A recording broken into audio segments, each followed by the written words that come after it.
Sebelum saya jelaskan dalil-dalil keutamaan tentang pengkafil anak yatim, baik secara Quran, hadis ataupun kisah-kisah dari zaman salaf, saya ingin mengkisahkan satu kisah yang nyata. Diceritakan oleh salah satu masyayikh tentang kisah keajaiban mengkafil anak yatim. Begini kisahnya.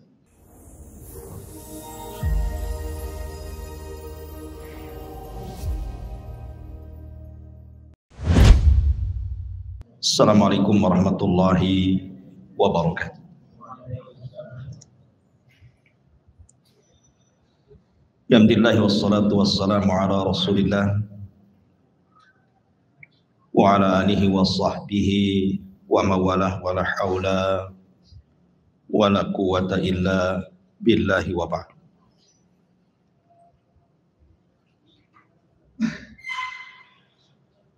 Baik, kita lanjutkan kajian kita, masih membahas tafsir surah Al-Baqarah dan masih pada ayat ke-83. Kemarin kita sudah menjelaskan tentang beberapa perjanjian Bani Israel kepada Nabi Allah Musa alaihi salatu wassalam dengan Tauratnya. Di antaranya kita sudah membahas yang pertama, bicara tentang tauhid. Kemudian bicara tentang berbuat baik kepada kedua orang tua. Kemudian bicara tentang menghubungkan silaturahim kepada kerabat. Maka yang keempat, wal yatama. Wa id akhadna mitsaqa bani Israila la ta'buduna illallah wa bil walidaini ihsana wa bil qurba wal yatama wal masakin. Dan ingatlah ketika kami mengambil perjanjian kepada Bani Israel, jangan kalian menyembah kecuali kepada Allah, dan hendaklah berbuat baik dengan kedua orang tua kalian, menyambung silaturahim dengan kerabat, dan berbuat baik kepada anak yatim dan juga fakir miskin. Baik, ma'asyiral muslimin yang dimuliakan Allah Subhanahu wa taala. Bicara tentang kafilul yatim, mengkafil anak yatim, adalah sesuatu yang sangat mulia dalam Islam. Karena Nabi SAW sendiri adalah yatim, dan dia adalah abul aitam, bapaknya anak yatim. Para nabi banyak yang yatim. Kita lihat kisah Nabi Musa alaihi salatu wassalam. Musa anak yatim. Ketika dalam kandungan orang tuanya, maka Musa alaihi salatu wassalam sudah ditinggal meninggal ayahnya. Ketika lahir saja di hari atau di tahun pembunuhan anak-anak Bani Israel. Anda bisa bayangkan cemas ibunya tanpa seorang suami. Tapi Allah Subhanahu wa taala mengilhamkan kepada ibundanya Nabi Musa untuk menyelamatkan Musa dengan cara diletakkan di peti dan dihanyutkan di sungai Nil. Kemudian juga Nabi Isa bin Maryam itu yatim secara mutlak karena memang tidak punya ayah. Kekuasaan Allah Subhanahu wa taala, Isa terlahir tanpa ayah. Dan Anda bisa bayangkan bagaimana Maryam membesarkan Isa dalam tuduhan dia wanita pezinah dan anaknya anak zina. Tapi kesabaran Maryam membesarkan Isa yang sematawayang berhasil sehingga dewasa, bahkan ketika diangkat ke langit Maryam masih hidup. Sehingga ketika Maryam melihat ada orang yang disalib mirip dengan anaknya, dia menangis. Tapi kemudian Allah memberitakan kepada Maryam bahwa itu bukan putramu. Putramu diangkat ke langit. Begitu juga Nabi SAW. Bahkan Nabi SAW seyatim-yatimnya anak yatim. Karena bukan hanya ayahandanya meninggal dunia saat di kandungan ibundanya Aminah, tapi di usia yang belum balik ibundanya pun menyusul. Yatim dan piatu. Masyaallah muslimin yang dimuliakan Allah Azza wa Jalla. Sebelum saya jelaskan dalil-dalil keutamaan tentang pengkafil anak yatim, baik secara Quran, hadis-hadis ataupun kisah-kisah dari zaman salaf, saya ingin mengkisahkan satu kisah yang nyata. Diceritakan oleh salah satu masyayikh tentang kisah keajaiban mengkafil anak yatim. Begini kisahnya. Ada seorang dai dari Maroko, dari Maghrib. Ketika suatu malam dia bermimpi, selama 3 hari mimpinya kurang lebih sama saja. Dalam mimpinya dia didatangi Nabi SAW, kemudian menyuruh dia untuk datang ke Arab Saudi umrah dan untuk menemui seseorang di tempat tertentu di Arab Saudi agar diajak umrah sekalian. Karena dia dihabarkan dan habarkan juga kepadanya bahwa dia termasuk ashabul jannah. Ini mimpi berulang-ulang sampai 3 kali. Mimpinya sama. Berjumpa dengan Nabi SAW, kemudian diberitakan bahwa dia harus menemui seseorang namanya Fulan ibn Fulan ibn Fulan, ajak dia umrah dan habar gembirakan dengan surga kepadanya. Akhirnya dia penasaran. Kemudian dia coba berangkat dari Maroko menuju Mekah Al-Mukarramah sekalian melaksanakan umrah. Kemudian dia berusaha untuk menghubungi teman-temannya sesama dai di Mekah Al-Mukarramah itu. Kemudian setelah dia melaksanakan umrah, dia tanya tentang nama Fulan ibn Fulan, tinggal di mana? Mencari nama tanpa alamat itu susah, ikhwan. Tapi kemudian cobalah menanyakan kepada pihak kerajaan. Mungkin kalau di tempat kita ini ke Disduk mungkin itu ya. Ya di sana juga ada Disduk mungkin ya. Jadi diurutlah nama-nama ini. Rupanya ada nama yang persis yang ia mimpikan. Tinggal di sebuah desa yang jauh dari haram. Maka dia pun bergerak dengan teman dai-nya, sesama dai di kota Mekah, untuk menemui orang ini. Dalam bayangan dia, orang ini mungkin orang baik. Orang ini mungkin orang saleh. Orang ini mungkin ahli ibadah. Bagaimana mungkin dalam mimpinya Nabi SAW memerintahkan dirinya untuk membawa dia umrah? Akhirnya ketika sampai di sebuah pedesaan, kemudian dicari nama tersebut, Allah takdirkan ada rumahnya sebelah sana. Senang hatilah dia mendengar kalimat itu, kemudian menuju rumah orang yang dituju tadi. Alangkah kagetnya ketika dia melihat orang yang ditemui tidak sebagaimana gambarannya. Dia sangka orangnya alim, orangnya saleh, janggutnya panjang, multazim. Rupanya orang biasa. Bahkan dia terkenal termasuk ya buruk akhlaknya di situ. Ketika didatangi ke rumahnya, ketakutanlah penghuni rumah ini. Ada apa mau kemari dan siapa kamu? Maka sang syekh ini mengatakan, saya fulan ibn fulan. Saya sengaja datang kepada anda karena selama beberapa hari yang lalu 3 hari berturut-turut bermimpi bertemu dengan Nabi. Dan kata Nabi SAW, ajak orang itu umrah. Akhirnya kemudian saya pun mengikuti alur mimpi ini dan sampailah di rumah kamu.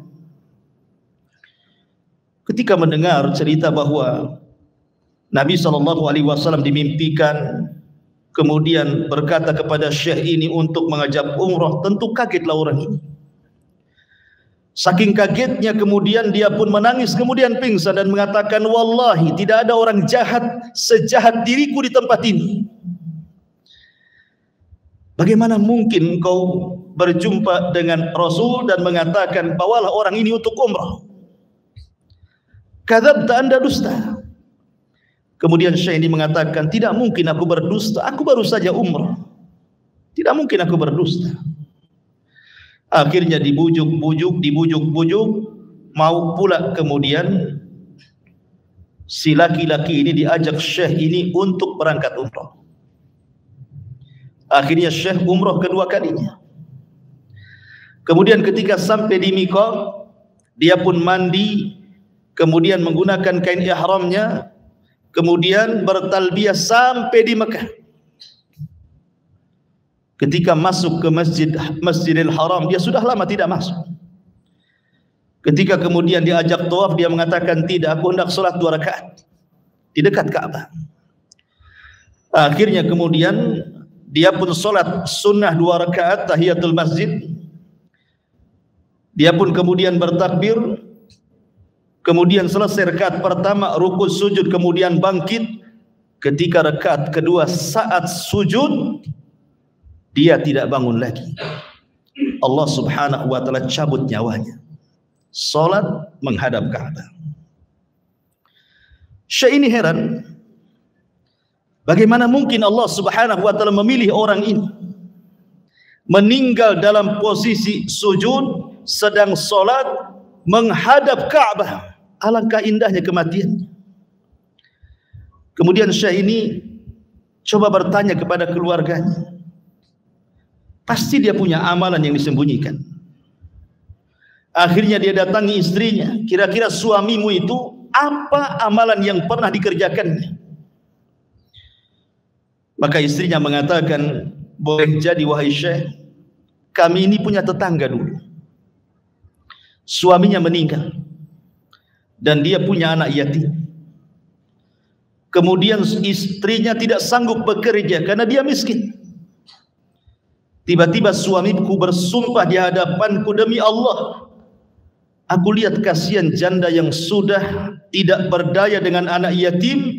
Demi Allah, setiap aku dapat gaji dari apapun pekerjaanku, aku akan bagi 2 antara istriku dan dirinya.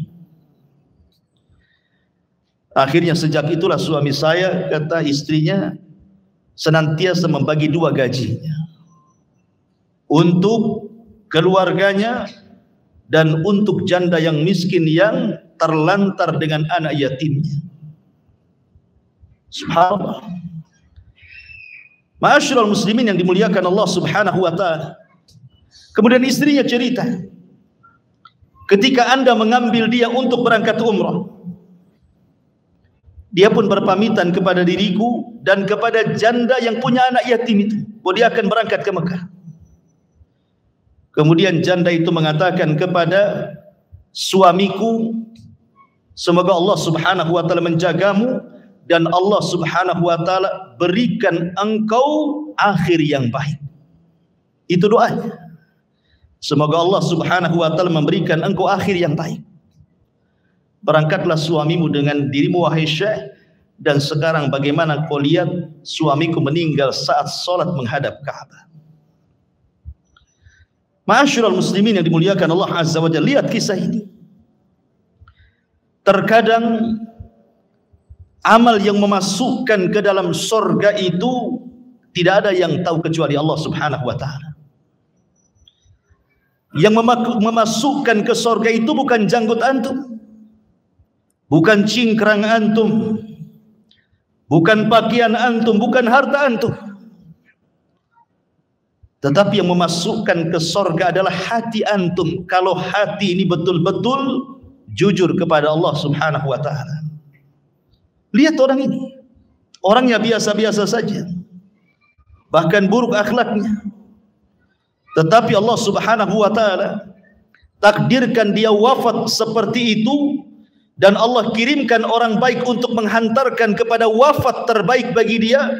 Rupanya amalan yang ia lakukan mengkafil anak yatim. Itu syahidnya.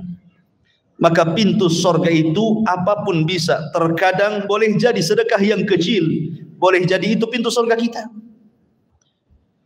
Boleh jadi antum membantu fuqara wal masakin, mungkin secara uang tidak seberapa, tapi keikhlasan yang antum tunjukkan kepada Allah, boleh jadi itu pula yang menjadikan jalan kita ke surga.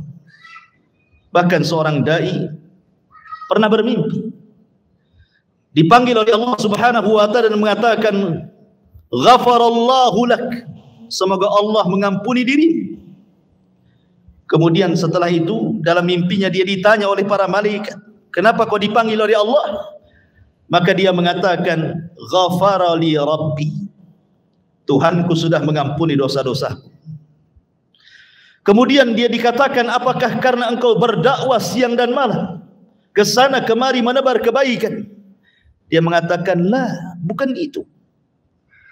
Tetapi ghafarali Rabbi biriyalatin atasaddaqu biha." Aku diampuni dosa-dosa oleh Allah karena beberapa rial yang pernah aku sedekahkan kepada fuqara wal masakin. Ma'asyiral muslimin yang dimuliakan Allah Azza wa Jalla, dari sini ada keajaiban bahwa mengkafil anak yatim itu lebih baik amalannya dibandingkan puasa dan dibandingkan salat, bahkan dibandingkan jihad. Kata Nabi SAW dalam hadis yang sahih, "Al-qa'im ala al-armalati wal miskin fi kal mujahidi fi sabilillah wa qasaimi alladhi la yuftir wal qa'imi alladhi la yaftur." Kata Nabi SAW, orang yang mengkafil janda-janda yang ditinggal mati suaminya dan meninggalkan anak-anak yatim, dan juga orang yang mengkafil fakir miskin, sekedudukan dengan jihad di jalan Allah Subhanahu wa taala, dan seperti orang yang berpuasa tidak pernah berbuka, dan seperti orang yang qiyamul lail dan tidak pernah lelah. Lihat bagaimana Allah Subhanahu wa taala dan Rasulnya menjamin para pengkafir anak yatim. Kisah yang kedua dikisahkan oleh seorang syekh juga tentang perjalanan liburan seorang syekh. Liburan mingguan, dia membawa keluarganya, ibundanya, ayahandanya, istrinya dan anak-anak. Ya, liburan ke pantai kayak antum ke Barelang itu. Kemudian Allah takdirkan, karena dia punya anak-anak kecil usianya 5 tahun. Anak ini kurang pantauan orang tuanya. Tiba-tiba anak ini mendekati tepi lautan, rupanya ada ombak kecil menyeret dia. Maka orang-orang melihat, kemudian segera menolongnya, tetapi anak itu sudah koma. Maka sang syekh ini lekas kemudian menghubungi rumah sakit bahwa anaknya tenggelam dan dalam kondisi koma.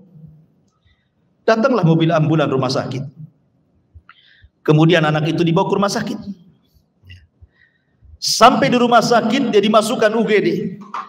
Kemudian langsung ditangani oleh dokter spesialis.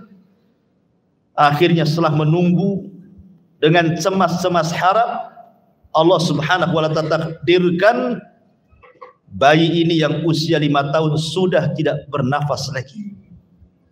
Maka sang dokter mengatakan kepada syekh ini, "Putrimu sudah meninggal." Maka syekh pun kemudian sedih menangis, termasuk keluarganya, merasa menyesal. Akhirnya kemudian sang bayi, karena bagaimanapun harus lekas dikuburkan, maka sambil menunggu mobil ambulan datang untuk membawanya, rupanya ada sang dokter ingin memastikan kembali apakah bayi itu masih hidup ataukah meninggal. Rupanya setelah dipastikan ada mukjizat keajaiban yang luar biasa. Rupanya berdetak jantungnya, hidup lagi. Ya. Ketika kemudian berdetak jantungnya, langsung kemudian ditangani oleh dokter kembali, dipasangkan macam-macam alat. Setelah 2 hari berturut-turut, keluarganya terus mengharap dan berdoa kepada Allah Subhanahu wa taala. Kemudian datang mukjizat, anak itu sembuh dan sehat. Kemudian sang dokter bertanya kepada Syekh ini, "Ya Syekh, saya sering menangani seperti ini, tetapi jarang ada yang selamat. Tapi anak Allah selamatkan, ada mukjizat. Apa yang kau amalkan?" Kata Syekh ini, "Tidak, aku biasa, aku sholat, melaksanakan rukun Islam. Biasa. Itulah sehari-hari diriku melaksanakan ibadah kepada Allah Azza wa Jalla." Tapi sang dokter kemudian mendesak lagi, "Coba ingat-ingat, ada enggak amalan-amalan yang pernah kau lakukan?" Barulah sang Syekh bercerita, "Sebenarnya aku tidak mau cerita. Bahkan keluargaku pun tidak tahu. Sesungguhnya aku mengkafil anak yatim. Setiap bulan aku kirim biaya untuk mereka. Dan sudah bertahun-tahun." Maka Syekh mengatakan, "Boleh jadi Allah selamatkan putrimu karena engkau sudah merawat anak yatim." Ya, karena Nabi SAW mengatakan, "Ana wa kafilul yatim kahataini fil jannah." Aku dengan para pengkafil anak yatim itu seperti di surga. Ya. Ma'asyiral muslimin yang dimuliakan Allah Subhanahu wa taala. Kemudian kisah yang ketiga, masih dikisahkan oleh Syekh juga. Dia memiliki kawan, orang soleh, sudah menikah lama tapi tak kunjung punya anak. Akhirnya setelah puluhan tahun dia menikah, Allah takdirkan dikarunialah dia anak yang sangat-sangat ganteng, sangat cantik. Tentu orang tua yang sudah lama tidak menikah atau punya anak sudah berpuluh-puluh tahun senang luar biasa. Tetapi Allah Subhanahu wa taala takdirkan juga anak ini setelah kemudian beberapa tahun sedang lucu-lucunya anak ini, tiba-tiba kemudian dia pun terkena penyakit, sakit, dibawa ke rumah sakit. Kemudian dirawat sedemikian intensnya oleh rumah sakit dan para dokter yang ahli-ahli itu. Tetapi harapan hidup itu tipis sekali. Dia hanya bisa tawakal kepada Allah Subhanahu wa taala. Akhirnya kemudian di rumah sakit itu dia melihat anak kecil yang terbaring, tidak ada orang tuanya, tidak ada ibu, tidak ada bapak, tidak ada kerabat, terbaring sendiri di situ.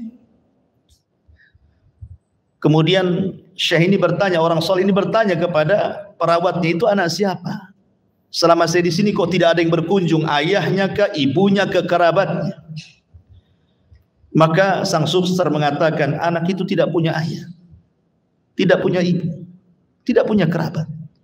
Anak itu dititipkan di panti asuhan yayasan anak yatim. Dia sakit, dia bawa kemari." Akhirnya dia pun terenyuh, sekali-kali melihat anaknya yang sedang koma, sekali-kali melihat anak yatim yang sama-sama sedang sakit.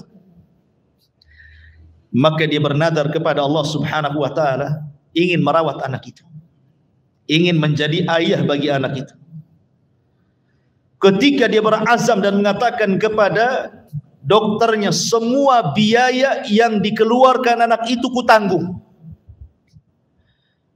Ketika betul-betul dia niat seperti itu dan membayarkan semua administrasi biayanya, subhanallah, keajaiban datang. Anak itu sembuh, anak dia juga tiba-tiba Allah Subhanahu wa taala sembuhkan. Dan dia bercerita, "Aku tidak pernah membeda-bedakan dua anakku itu, apakah anak kandungku atau anak pungutku." Mungkin Kalau saya kisahkan banyak kisah-kisah nyata ya. Karena bagaimanapun Nabi SAW bersabda, khairu baitin fil muslimin baitun fihi yatimun yuhsinu ilaih, wa syarru baitin fil muslimin baitun fihi yatimun yusa'u ilaih, wa ana wa kafilul yatim fil jannati kahatain. Kata Nabi SAW, sebaik-baik rumah bagi rumah-rumah kaum muslimin adalah rumah yang di dalamnya ada anak yatim, yuhsanu ilaihi, dan dia berbuat baik kepada anak yatim itu. Tapi seburuk-buruknya rumah kaum muslimin, kata Rasul, yang di dalamnya tidak ada anak yatim, dan dia sangat buruk perilakunya kalau ada anak yatim. Kata Rasul, saya dan para pengkafil anak yatim seperti ini di surga. Berbahagialah anda kalau anda seandainya punya anak yatim di rumah.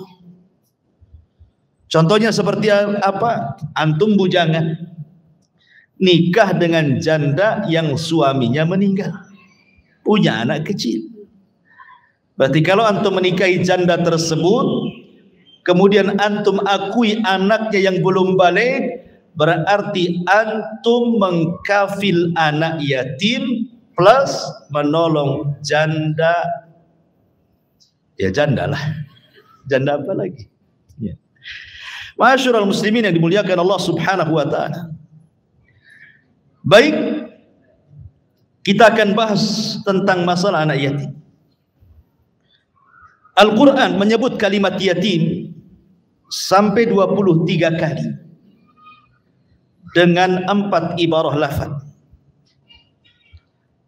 Banyaknya Allah Subhanahu wa ta'ala menyebutkan kalimat yatim dalam Al-Quran sampai 23 kali, menunjukkan bahwa kita disuruh untuk memiliki perhatian khusus kepada mereka. Karena Al-Quran menyebut berkali-kali supaya kita terulang, terbaca, teringat, dan begitu seterusnya. Ma'asyiral muslimin yang dimuliakan Allah Azza wa Jalla, betul bahwa rizki itu sudah ditanggung oleh Allah Subhanahu wa ta'ala. Rizki itu sudah ditanggung oleh Allah Azza wa Jalla. Seperti Imam Zahabi rahimahullahu ta'ala pernah bercerita di zamannya, bahwa ada seseorang itu melihat ada anak kecil usia 10 tahun, kata Imam Zahabi. Bahkan belum sampai 10 tahun, mungkin 8 atau 9 tahun. Masih kecil, belum balik, anak laki-laki. Sedang sholat di masjid. Anak ini khusyuk sekali sholatnya, khusyuk sampai kalau seandainya ada burung kemudian turun di kepalanya tidak akan terasa saking khusyuknya. Anak 8-9 tahun bisa khusyuk sholat. Antum yang sudah 30-40 tahun, kalau sholat asik yang dipikirkan itu cuan. Antum tahu cuan? Si ini kerja sana, duit sini, bayar listrik, bayar air, bayar kosan, macam-macam dibayar. Kredit kulkas, kredit kasur, kredit kursi, semua dikreditkan. Ma'asyiral muslimin yang dimuliakan Allah Azza wa Jalla, ini juga ada pelajaran tarbiyah. Kenapa di zaman itu anak 9 tahun bisa sholat khusyuk di masjid?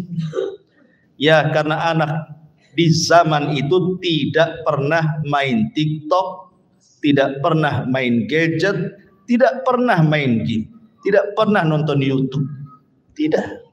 Ya, makanya mereka fokus ibadah. Ya. Karena yang membahayakan anak itu rusakan ialah benda-benda setan ini. Ya. Ma'asyiral muslimin yang dimuliakan Allah Subhanahu wa ta'ala. Jadi akhirnya takjublah orang ini, orang saleh ini memandang anak yang masih kecil kok bisa sholat sekhusyuk itu. Setelah sholat anak kecil ini dipanggil, ya. Kata orang soleh ini, nak, mana ayah, mana ibu, mana kerabat? Maka anak ini mengatakan, maaf, aku tidak punya ayah, aku sudah tidak punya ibu, bahkan aku tidak punya kerabat. Aku hanya bekerja serabutan, terkadang tidur di masjid, dan begitu seterusnya. Terenyuhlah orang soleh ini. Ini yang menceritakan Imam Zahabi. Jadi akhirnya kemudian orang ini menawarkan kepada anak itu, bagaimana kalau seandainya saya jadi bapak, saya akan mengkafil kehidupan. Kemudian anak ini mengatakan, boleh-boleh saja, tapi aku minta 5 syarat. Anak ini nampak sudah dewasa. Minta 5 syarat, kau boleh angkat aku sebagai anak. Syarat yang pertama, apakah kalau seandainya aku haus, kau mau memberi minum kepadaku? Dia mengatakan, tentu. Kalau kau sudah kuangkat anak, apapun yang kau mau kukasih. Apakah kalau seandainya yang nomor 2, aku lapar, kau akan memberi makan kepadaku? Tentu. Tidak mungkin tidak aku kasih makan. Kau anak. Apakah kalau seandainya aku telanjang, kau mau memberikan pakaian kepadaku? Tentu. Kemudian dia mengatakan, apakah kalau seandainya aku sakit, kau mau mengobatiku? Dia mengatakan tentu. Apakah kalau seandainya aku mati sekarang, kau siap mengurus jenazahku? Oh, kalau itu tidak bisa. Yang kelima tidak bisa. Maka kata anak kecil, kalau begitu pergi. Karena Allah berfirman, walladzi huwa yut'imuni wa yasqin wa idza maridtu fahuwa yashfin walladzi yumituni tsumma yuhyi.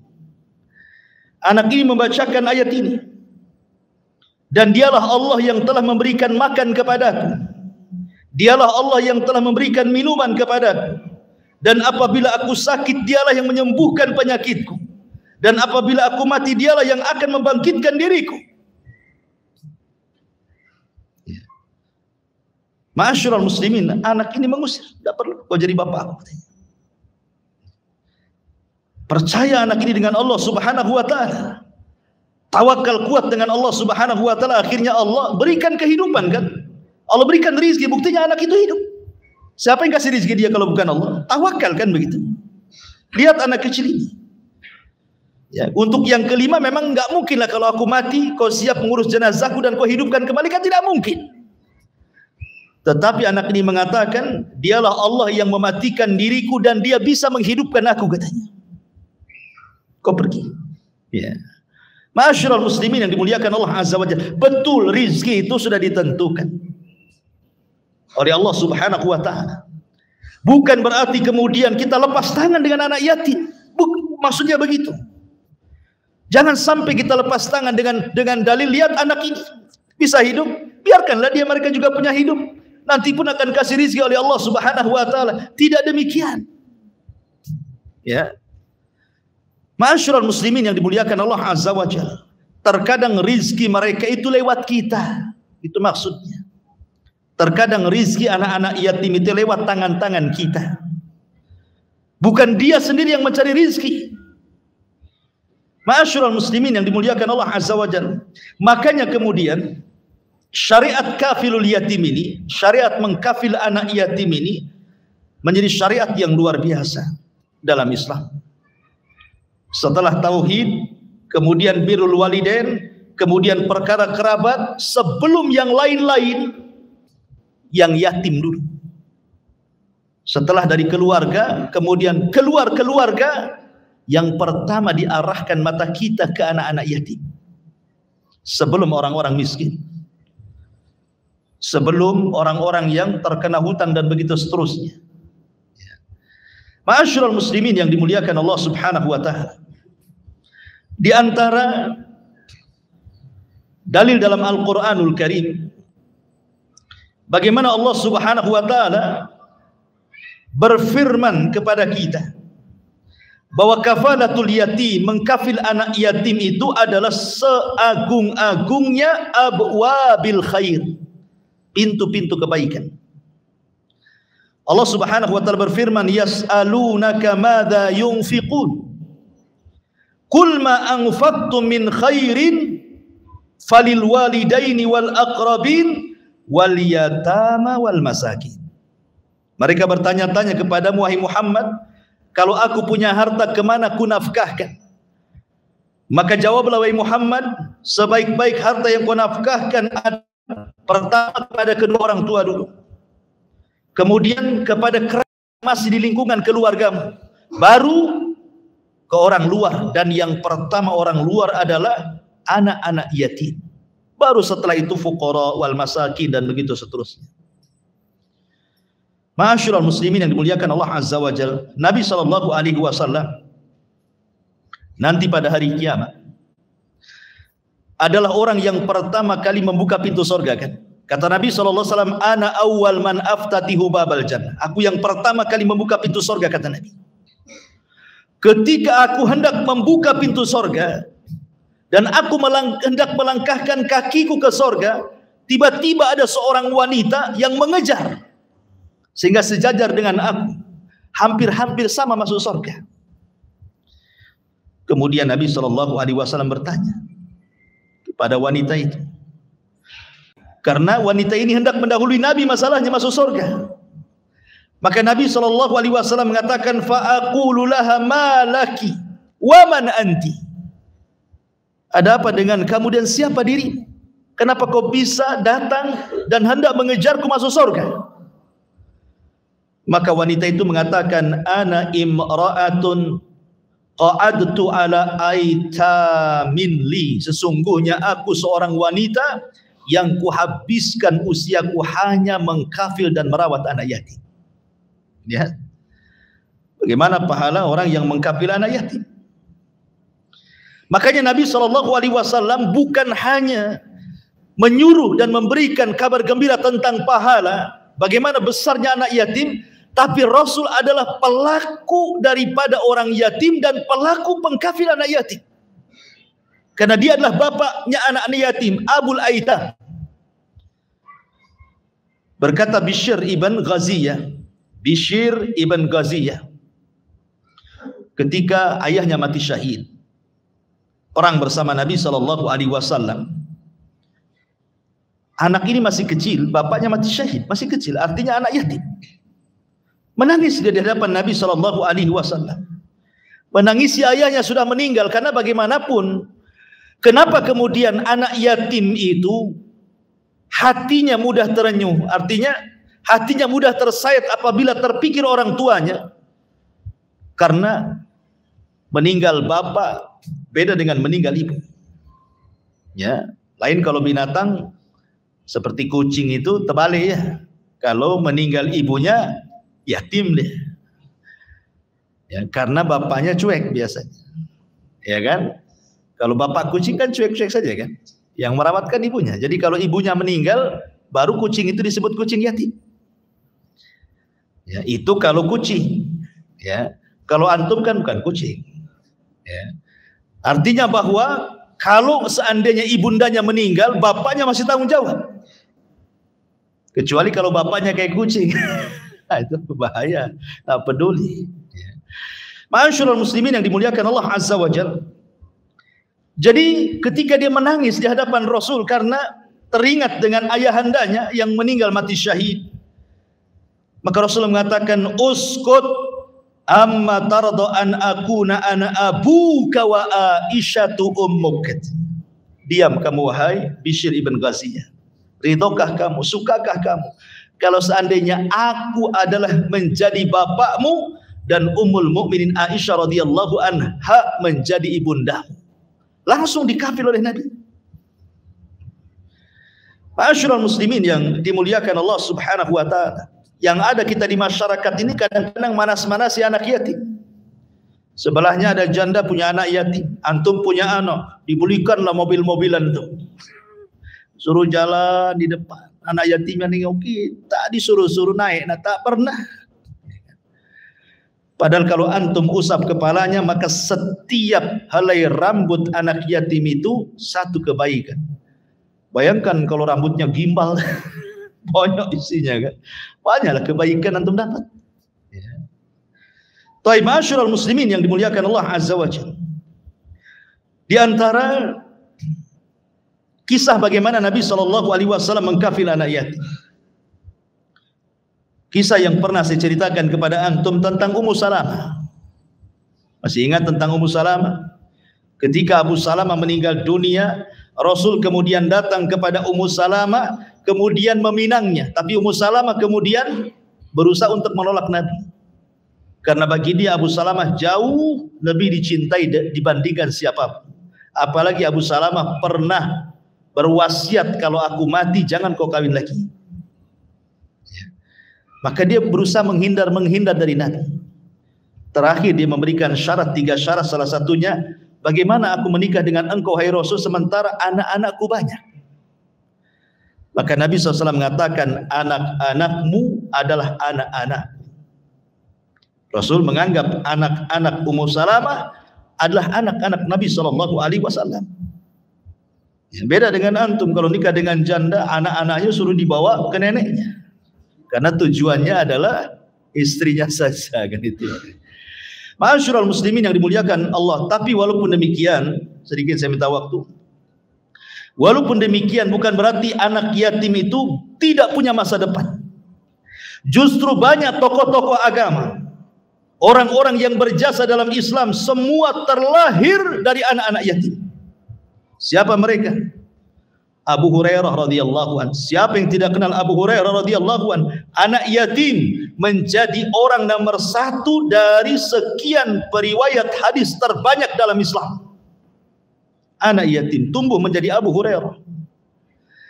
Kemudian juga Imam Asy-Syafi'i rahimahullahu taala. Anak yatim tumbuh menjadi imam madhab, imam dunia, terlahir dari anak yatim. Imam Ahmad terlahir dari anak yatim menjadi ulama dunia. Siapa yang tidak kenal Imam Ahmad? Imam Bukhari yang karya hadisnya tersahih setelah Al-Quranul Karim terlahir dari anak yatim. Imam Auza'i, imam dunia, terlahir dari anak yatim. Qadi Abi Yusuf, seorang murid tercerdas Abi Hanifah, lahir dari anak yatim. Al-Imam Ibnu Jauzi, subhanallah, Imam Ibnu Jauzi, dia kalau ceramah ribuan orang masuk Islam, karyanya banyak, terlahir dari anak yatim. Al-Imam Ibnul Mulakin, Jalaluddin As-Suyuti, Abdurrahman ibn Muawiyah ibn Hisham, kemudian seorang penyair Al-Mutanabbi yang syairnya selalu didengung-dengungkan para penyair hari ini. Termasuk juga mufti yang sudah meninggal rahimahullahu taala, Al-Imam Abdul Aziz Ibn Baz rahimahullahu taala. Terlahir menjadi ulama dunia. Artinya bukan berarti anak yatim tidak terarah, tidak. Anak yatim juga bisa menjadi orang nomor 1 di dunia. Ma'asyiral muslimin yang dimuliakan Allah Azza wa Jalla. Oleh karena itulah maka kalau antum diberikan rizki oleh Allah Subhanahu wa taala, ambil anak yatim, jadikan mereka orang-orang hebat. Ingat, kebaikan itu pasti dibalas, sebagaimana dosa tidak mungkin dilupakan. Subhanakallahumma bihamdika asyhadu an la ilaha illa anta astaghfiruka wa atubu ilaik. Allahu ta'ala alam. Assalamualaikum warahmatullahi wabarakatuh. Intinya bahwa tolong berakhlak kepada Allah. Membahas tafsir dari surah Al-Imran. Lahirlah Imam Muslim, Abi Dawud, Tirmidzi, Ibnu Hibban. Jadi ketika Yunus alaihi salatu wassalam terkena undian itu,